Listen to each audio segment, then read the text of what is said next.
Please don't forget to subscribe to our channel for more English story. Standing on the stage, Roman glanced around the packed room, a wave of gratitude washing over me. Here I was, a life coach, about to share the most personal and transformative journey of my life. Good evening, everyone. I began, adjusting the mic slightly. Tonight, I want to talk about something that took me years to understand: how to value yourself. It sounds simple,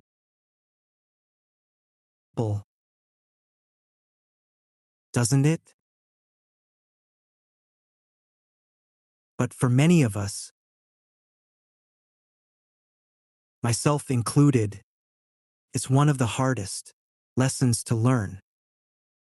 The room fell silent as I dove into my story. The need for approval. For much of my life, I measured my worth through the eyes of others. I admitted. I thought if I worked harder, said yes to every request, and made everyone happy, I'd finally feel enough. But the truth? It left me feeling exhausted and invisible. As a teenager, I was the peacemaker in my family, the one who avoided conflict at all costs. I'd agree with my siblings when I didn't want to, take on extra chores without complaint, and constantly seek my parents' approval. When you grow up seeking approval, you don't realize how much of yourself you're giving away, I said. And it becomes a habit, one that follows you into adulthood. Losing myself in relationships, I paused, reflecting on the chapter of my life that taught some of the hardest lessons. As I grew older, my need for validation didn't just show up at work or with friends, it bled into my romantic relationships. Was the person who gave everything, thinking that if I just loved harder or did more, I'd finally feel valued. One of those relationships, with someone I'll call Clara, was particularly eye-opening. Clara was charming, ambitious, and confident, qualities I admired but also envy. I started to mold myself into what I thought Clara wanted. I explained. I stopped sharing my opinions, afraid she'd disagree. I neglected my hobbies because I thought spending all my time with her would make her happier. But in the process, I lost myself. The turning point came during an argument where, value yourself. I stood in front of a room full of strangers, all of them waiting to hear my story. For years, I had been on the other side, sitting quietly, hoping someone would say something that would change my life. Now, it was my turn to speak. I adjusted the microphone, smiled nervously, and began. My name is Roman, I said, my voice steady but calm. And I used to think my worth was tied to how much I could do for others. If someone needed help, I was the first to show up.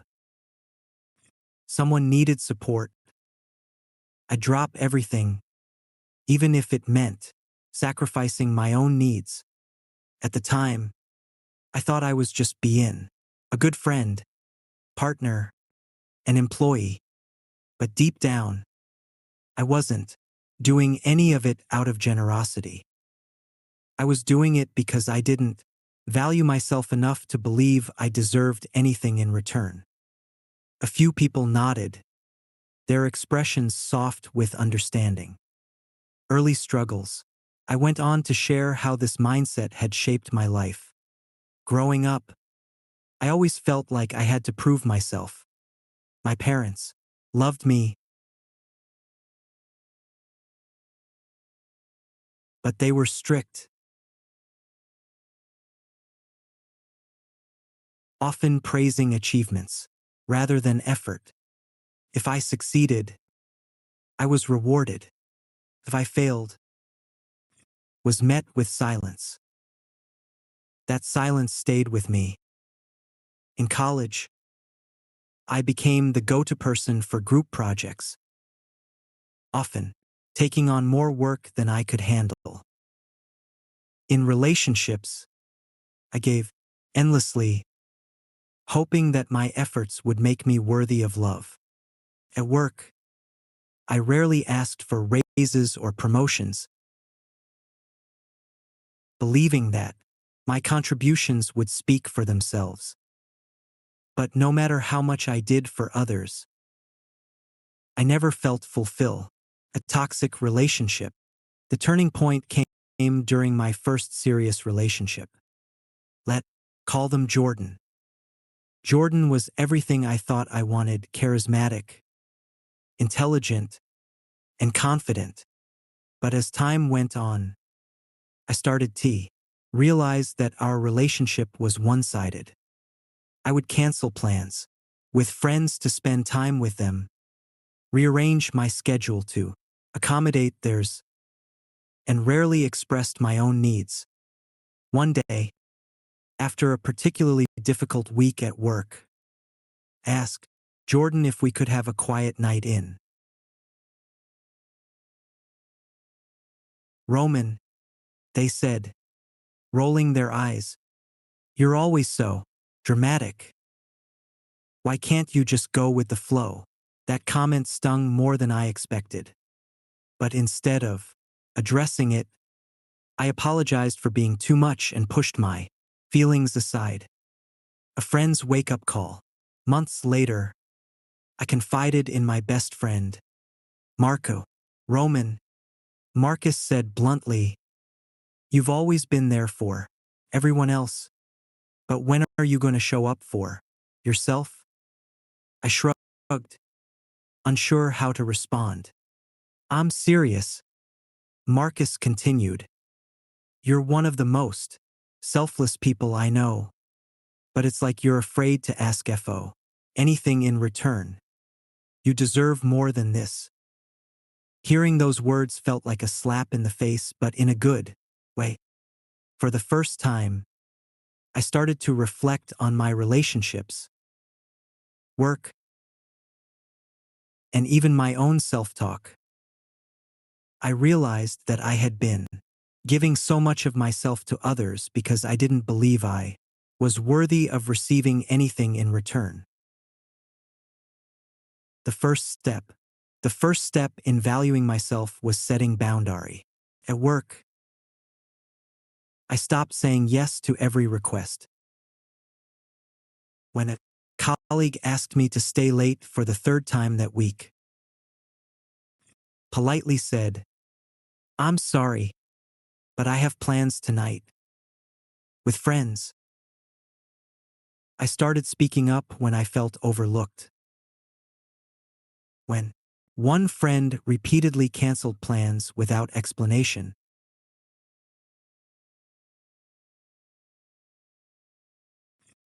called them out, not angrily, but honestly. And with Jordan, I finally had the courage to end the relationship.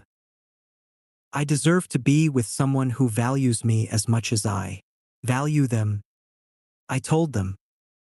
It was one of the hardest conversations I'd ever had, but also one of the most empowering. Small victories. As I shared these stories with the audience, I could see their faces light up with recognition. Valuing yourself isn't about becoming selfish or shutting people. I explained. It's about realizing that you matter, too. About creating space for yourself in a world that often demands more than you can give. I talked about the small victories I celebrated along the way, like learning to say no without feeling guilty, taking time for hobbies I had abandoned, and surrounding myself with people who uplifted rather than drained me. Rebuilding confidence. One of the biggest lessons I learned was that self-worth isn't something you find, it's something you build. I started journaling every morning, writing down 3 things I was grateful for and 3 things I appreciated about myself. First, felt awkward, even forced, but over time, it became a habit that helped me see my own value more clearly. I also worked with a therapist who helped me challenge the negative beliefs I had about myself. She encouraged me to ask, what would I tell a friend in this situation? That question changed everything for me. Looking back, I realized that valuing myself didn't mean I had to stop caring for others, it just meant I had to start caring for myself, too. As I wrapped up the first part of my speech, I looked out at the audience and said, there was a time when I believed my worth was tied to how much I could give. But today, I know that my worth is inherent. It doesn't come from what I do for others, it comes from who I am. The applause that followed was overwhelming. For the first time in my life, I felt like I was finally living the message I was sharing. Part 2. Building from within. As I paused for a moment, letting the applause fade away, I felt a deep sense of peace. Standing on that stage, sharing my story, wasn't just for the audience, it was a reflection of how I had come in my own journey. But I knew that the real work had only just begun. In the quiet moments of reflection, I realized that valuing myself was an ongoing process, not something I could accomplish in a day or a week. It required consistency, patience, and, above all, self-compassion. The power of setting boundaries. Okay, I said, breaking the silence in the room. Now that we've talked about the first steps, let's get into something even more practical: setting boundaries. This, for me, was one of the hardest parts of learning to value myself. The audience seemed to lean in, intrigued by what I was about to say. I smiled, remembering the challenges I had faced in this area. I always thought setting boundaries would make me seem rude, selfish, or inconsiderate. But the truth is, boundaries are a form of self-respect. I paused for emphasis. When you don't set clear limits, you're essentially saying that you're not worthy of your own time, space, or energy. It's like handing someone the keys to your life and saying, here, do whatever you want with it. I could see people nodding, and a few even whispered among themselves. I'll tell you a personal story. When I started my life coaching business, I was eager to please. I said yes to every request, took on extra work, and answered messages at all hours of the day. I thought it made me appear hardworking and dedicated. But in reality, it drained me. I was losing myself in the process, and the quality of my work started to suffer. I could hear some murmurs of recognition from the crowd. Continued.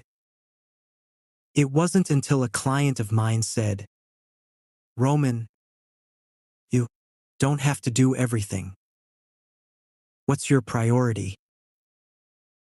that I realized something had to change. Setting boundaries wasn't about rejecting people, it was about respecting myself enough to know when to say no and understanding that my time was valuable. I paused again, allowing the audience to absorb the message. The importance of saying no. Learning to say no was another crucial step. I admitted, at first, felt like I was letting people down. But the truth was, saying no allowed me to say yes to the things that truly mattered. I told them about the time when I had to decline a friend's invitation to a weekend trip. I had promised myself I would dedicate that weekend to self-care, something I had never really done before. The thought of canceling felt terrible, but I remembered how much I had neglected myself in the past. Had to choose me. It wasn't easy, I confessed, but it was liberating. I spent the weekend meditating, reading, and reflecting on my goals. Wasn't about being selfish, it was about prioritizing my well-being. I could feel the room resonating with that sentiment. Many people struggle with guilt when they set boundaries or say no. But I was starting to see that this was a critical step in valuing oneself.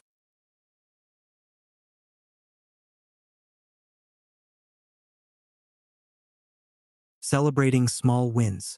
Another thing I learned on my journey was how to celebrate the small victories. We tend to focus so much on the big goals, the long-term success, and the things we don't have, that we forget to acknowledge the progress we're making every day. I looked at the crowd, eyes bright with sincerity. I used to be really hard on myself. I finish a big project and instead of celebrating, I'd immediately move on to the next challenge, thinking it wasn't enough. But eventually, I realized that every little step forward deserves recognition. I shared with them how I started keeping a daily journal where I'd write down at least one thing I had accomplished, no matter how small. Whether it was sticking to my workout routine, completing a task on time, or even taking a moment for a quiet coffee break, I made it a habit to celebrate those moments. When you value yourself, you begin to see that every step counts, even the ones that feel small. I said with a smile, it's in those moments that we learn to appreciate who we are, not just what we do. Surrounding yourself with positive influence. Another key aspect of my growth was surrounding myself with people who truly supported me, not out of obligation, but out of mutual respect and love. I spent too many years in relationships where I felt undervalued. I shared, whether it was friendships or romantic relationships. It wasn't that those people were bad, but I realized they weren't the right fit for the person I was becoming. I told them about the moment I began distancing myself from negative influences.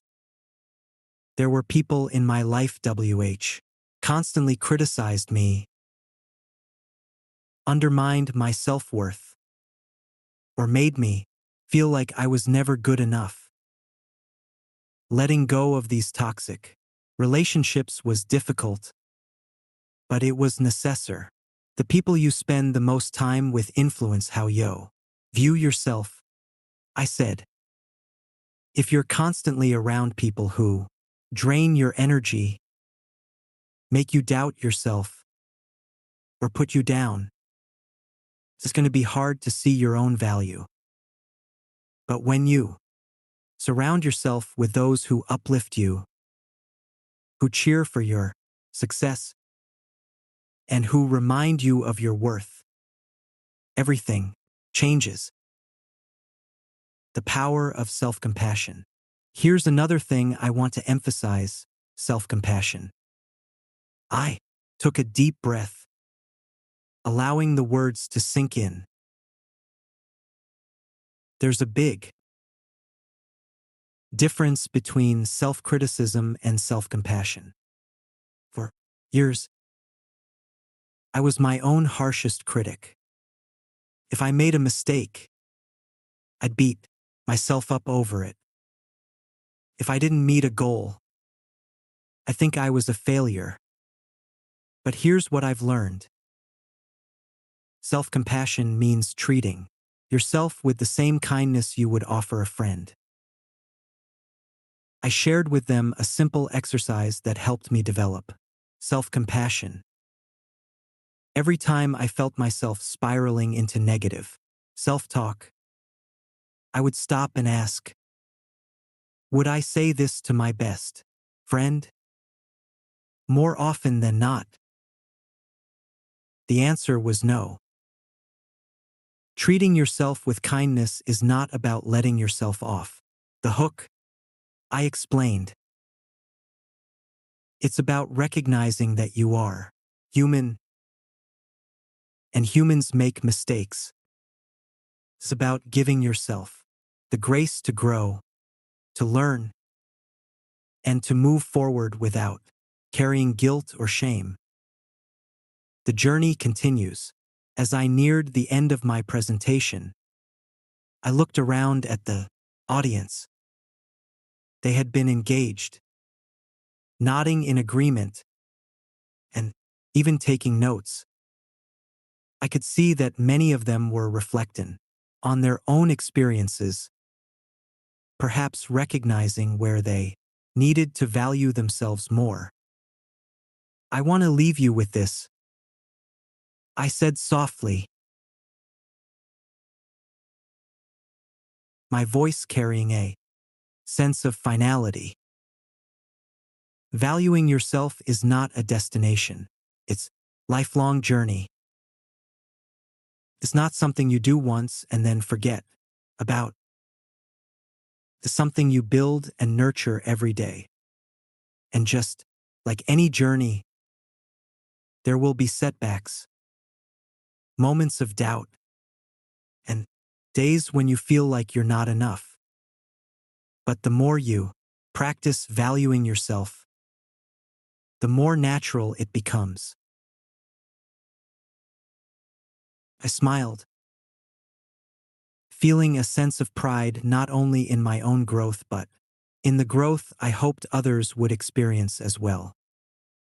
Remember this, I said as I finished. You are worthy. No, because of what you do, but because of who you are. With that, I stepped back from the microphone, knowing that the seeds of self-worth had been planted, and the journey toward true value was only just beginning. Part 3. Embracing growth. As the applause settled, I took a deep breath, feeling the weight of the room's attention. The hard part of my presentation was over, but I knew this was just the beginning of the real work. be honest.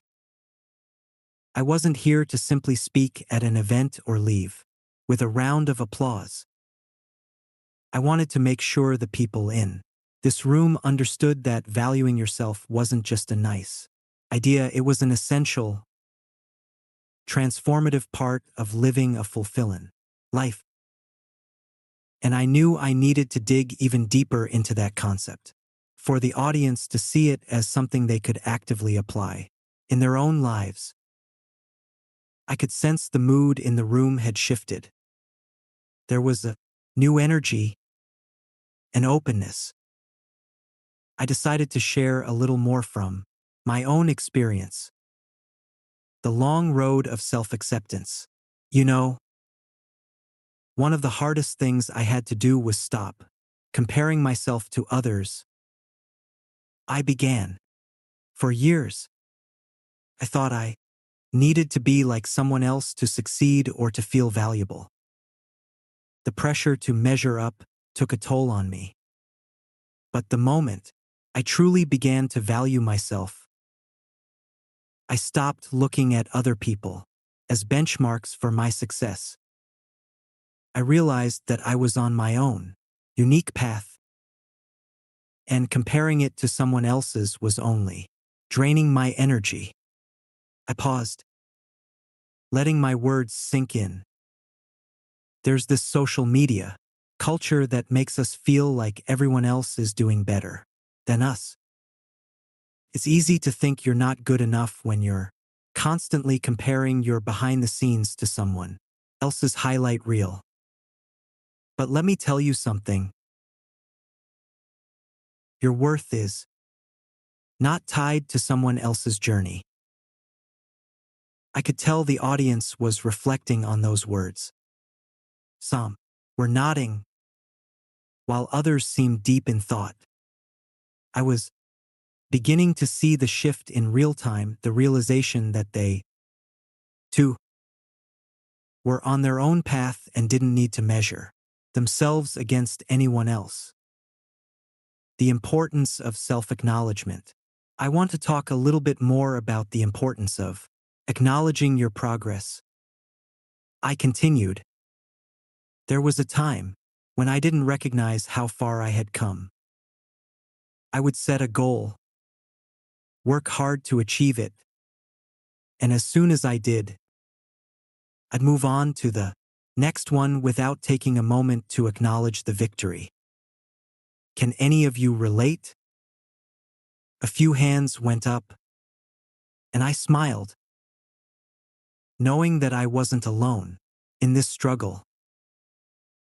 Celebrating progress, no matter how small, is vital for maintaining momentum. I emphasized. It's like planting seeds in a garden. You wouldn't just plant them and ignore them, right? You'd water them, care for them, and celebrate when you see those first sprouts. That's what self-acknowledgement is. The water that keeps your growth going. I shared how, first, I had to make an intentional effort to celebrate myself. Whether it was treating myself to a nice meal after a week of hard work or simply taking a few moments to reflect on a day where I had followed through on my promise to myself, I began to see the value in these small gestures. Over time, it shifted my mindset. I started to appreciate myself, not just for what I accomplished, but for who I was in the process. Staying true to your values.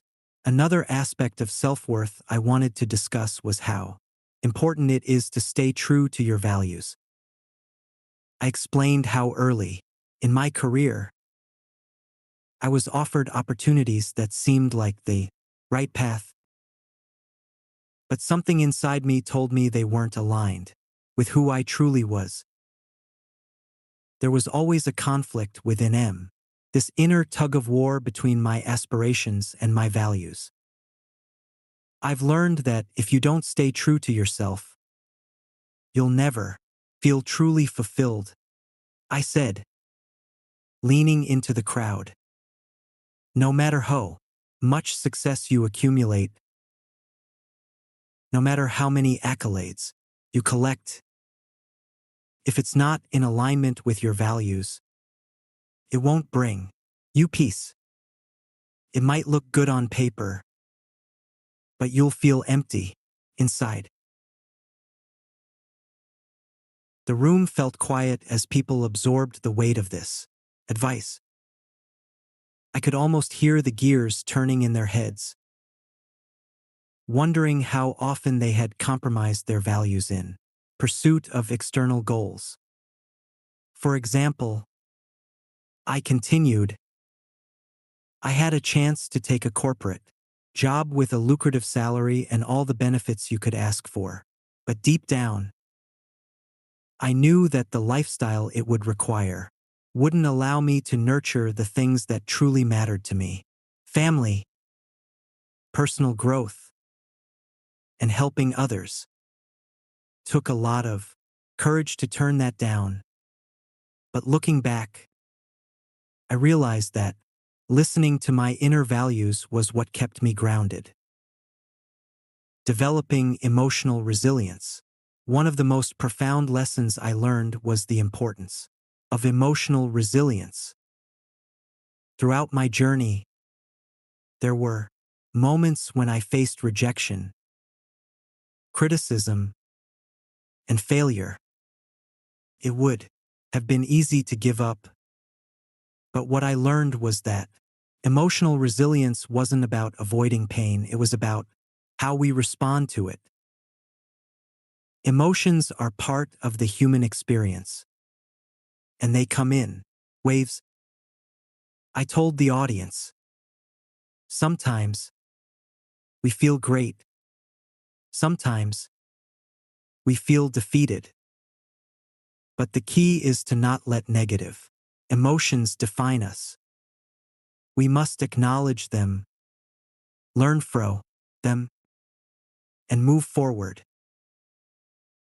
I shared a story from early in my life when I experienced a significant failure in my personal life. It was a blow to my self-esteem, and for a long time, I felt unworthy. But through the rap and self-reflection, I realized that this setback was an opportunity for growth. It taught me resilience and the value of processing emotions instead of suppressing them. Emotions are not the enemy, I explained. They're teachers. If we lean into them, understand them, and work through them, we build emotional resilience. And resilience is the foundation of self-worth. It shows us that we're capable of overcoming difficulties and emerging stronger on the other side. The journey continues. As I spoke, I could see many in the audience nodding and taking notes. It was clear that the messages were resonating with them. I knew I was sharing more than just personal anecdotes. I was sharing principles that could change the course of someone's life. I want to leave you with this, I said, closing my speech with a final thought. The journey to valuing yourself isn't a destination. It's a practice. It's not about perfection. It's about progress. About showing up for yourself day after day, even when it's hard, and understanding that you are enough. You don't need to become someone else to be valuable. You just need to become more of who you already are. With that, I stepped back, letting the weight of those words linger in the air. The room had become a space of reflection, and I could feel the shift in the collective energy. I had shared my journey, and now it was time for them to start their own. Part 4. the ripple effect of self-worth. As the seminar came to a close, I could sense the palpable shift in the energy of the room. There was a deep, almost quiet, reflection as people absorbed the lessons and began to internalize the truth of what had been shared. It was a moment of realization for many.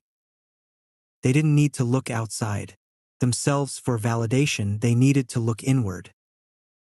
As I walked off the stage, I could feel a sense of relief. It wasn't just the feeling of a successful event. It was the sense that I had contributed to a bigger change. I had seen people's eyes light up with understanding and witnessed a few who were moved to tears.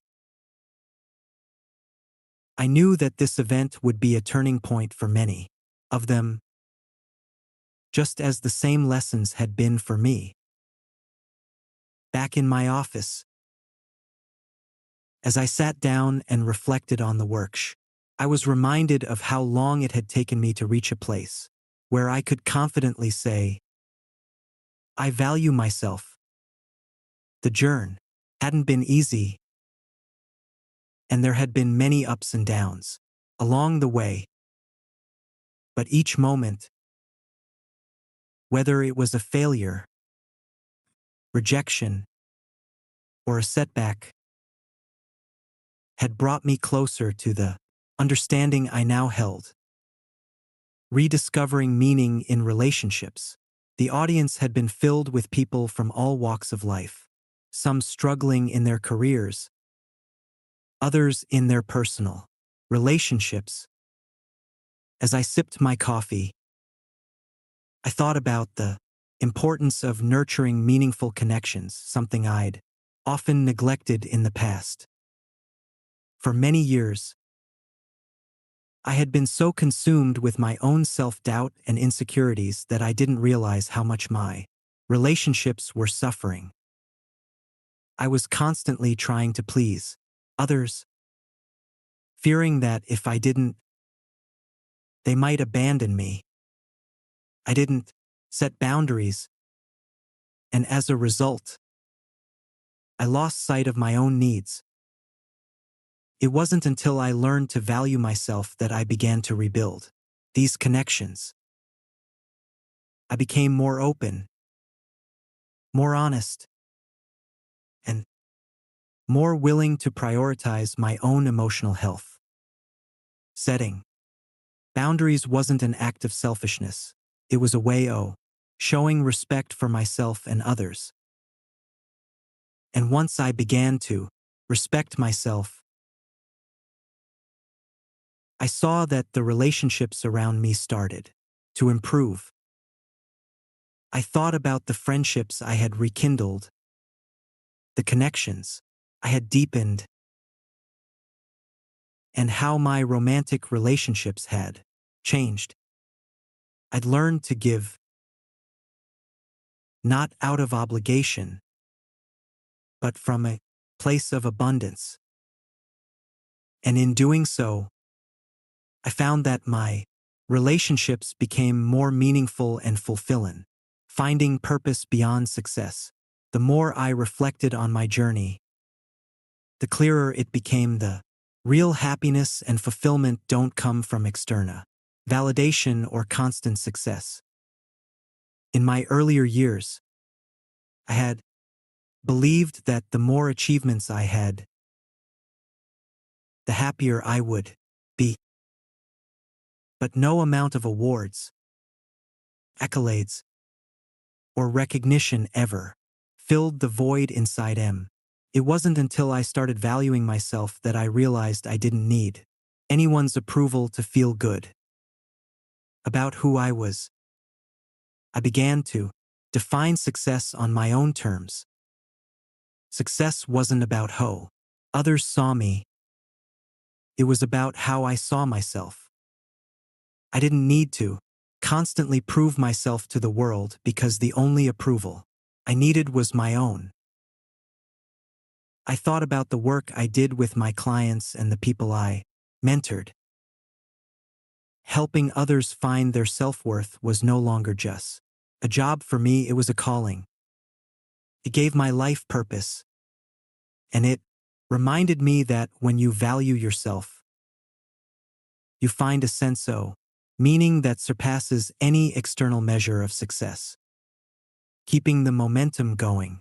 After the seminar, I received a number of messages from attendees thanking me for my words. Many shared how the session had been a wake-up call for them. Some had written down notes on their phones or in notebooks, and a few asked how they could continue the journey of valuing themselves. One message stuck with me. Roman, I've spent my whole life seeking validation from others, and it's made me miserable. After hearing you speak today, finally realized that I have to give myself permission to be who truly am. I've been too afraid to set boundaries, to say no when I need to, and to put myself first. I'm going to start doing the today. The message reminded me of where I had been all those years ago, lost in the cycle of seeking validation from others, unsure of my own worth. It gave me a sense of fulfillment to know that had inspired someone to begin their own transformation. I knew that, just like me, many of them would face challenges in their journey. It would be easy to fall back into old patterns of seeking external validation, but I hoped they would remember the simple truth. Valuing yourself is a choice you have to make every single day. I decided to leave the audience with one last thought before the event officially ended. Remember, you are worthy of everything you desire in life. Not because of what you do, but because of who you are. Keep choosing yourself. Keep choosing to value yourself. As I finished speaking, I saw the people in the room nodding agreement, some even wiping away a tear. I left that day feeling confident that my message had reached them, not just words, but in spirit. As I drove home that night, I couldn't help but smile. This journey, the one that took me from a place of self-doubt to self-love, was something I would never take for granted. I knew that life would continue to bring challenges, but I had learned that by valuing myself, I could handle whatever came my way. For me, this wasn't the end of the journey. It was just another beginning. A beginning where I would continue to practice self-love, where I would continue to encourage others to do the same, and where I would always remember that true worth comes from within. I had come full circle, and the best part? I knew I was just getting started. In the end, the journey of valuing oneself is not a destination but a continuous path. It's about choosing to honor yourself every day, regardless of the noise of the world around you. For me, was about unlearning the harmful patterns that had once defined me and embracing a new truth that I was worthy of love, respect, and success simply because I existed. When we begin to truly value ourselves, the world opens up in unexpected ways. We find healthier relationships, a deep sense of peace, and the courage to pursue our passions with unshakable belief. And as I reflect on my own journey, I realize that I have only scratched the surface of what is possible when you begin with self-worth. So, to everyone reading or listening to this story, I offer this: value yourself. It's the most important step you can take to unlock a life filled with meaning, fulfillment, and inner peace. Keep showing up for yourself, and the world will reflect the effort back to you. You are worthy, always have been, and always will be. Thank you for joining me on this journey. Keep choosing yourself. Morals of the story: 1. Self-worth begins within. Recognizing your own value is the first step toward creating a fulfilling life. W. You learn to value yourself. You stop seeking validation from others and begin to live authentically. 2. Setting boundaries is essential. Protecting your time, energy, and emotional well-being is not selfish. Necessary for personal growth and maintaining healthy relationships. 3. Embrace your strengths and flaws. We are unique, and our imperfections make us human. Celebrating both our strengths and weaknesses empowers us to live confidently. 4.